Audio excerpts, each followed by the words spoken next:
Let's get more on the markets woes. It's all gone topsy-turvy, of course, and there are dire predictions that the situation could get a lot worse. But where does that leave the man or woman in the street, especially those looking to put something away for the future? Let's go live to Bristol then, speak to personal finance expert Roddy Cohen. Good to talk to you, Roddy. Difficult times, though, of course. Well, let's look at the personal finance aspects of all this. First of all, stock market investors. I mean, if you are invested in any way, shape or form in the stock market, since early July on the FTSE 100, you've taken about a 15% hit. Yeah, well, that depends also how you're holding those investments. So I think for many viewers, what we've got to remember is if we're talking about pension funds or individual savings accounts, Dermot, they'll typically be held in what's known as funds. And those funds themselves, one fund, just as a quick example, could typically hold up to 200 shares. Now, if on the other hand, you're holding individual shares and you've got 20, 30,000 pounds in a particular company, you may find yourself nursing some very sore losses, indeed way beyond 15%. So it really depends how your money's invested in those markets. Yeah. And of course, in these troubled times, a lot of people say, well, cash is king.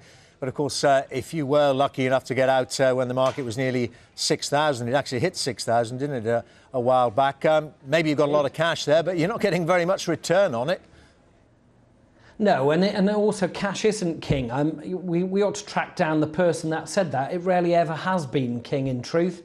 When you've got inflation running at roughly 5%, and on average, after taxes, you probably make 1.5% on your savings account, you're losing money every single day. Now, clearly, compare that to the stock market, and as you say, you might have lost 15% in the last few weeks.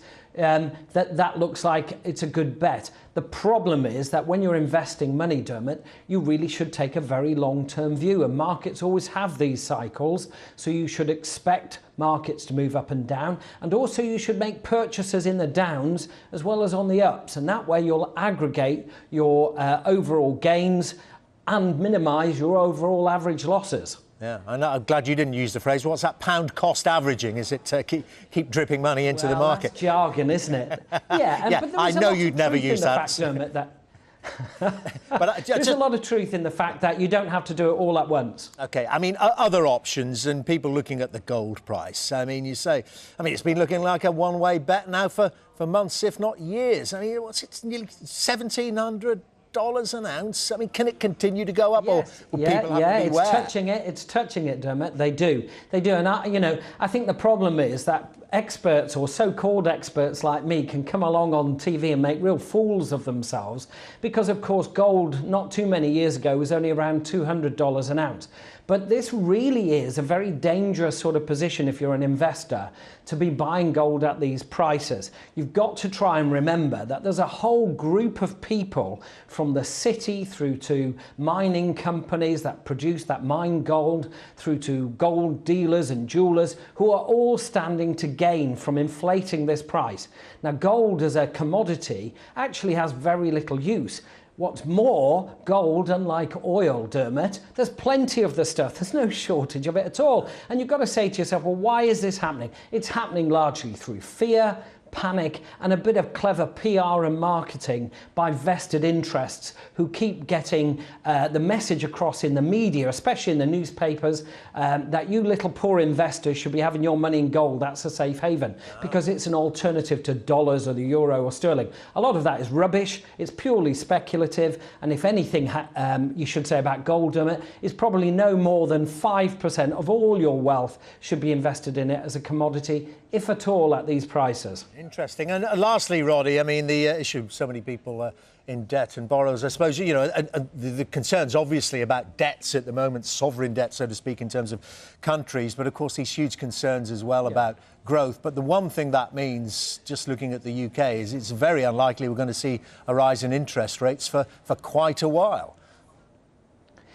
Yeah, and of course that again has ramifications on whether you invest your money. Now, if you've been sitting on cash, like you said a few minutes ago, Dermot, then clearly these shares will be a lot cheaper today than they were 2 or 3 weeks ago. So there is definitely a buying opportunity if you're in the right position to do that. If, on the other hand, you're dependent upon your cash, you feel it's there for rainy days and so on, don't go near stock markets with it in a month of Sundays.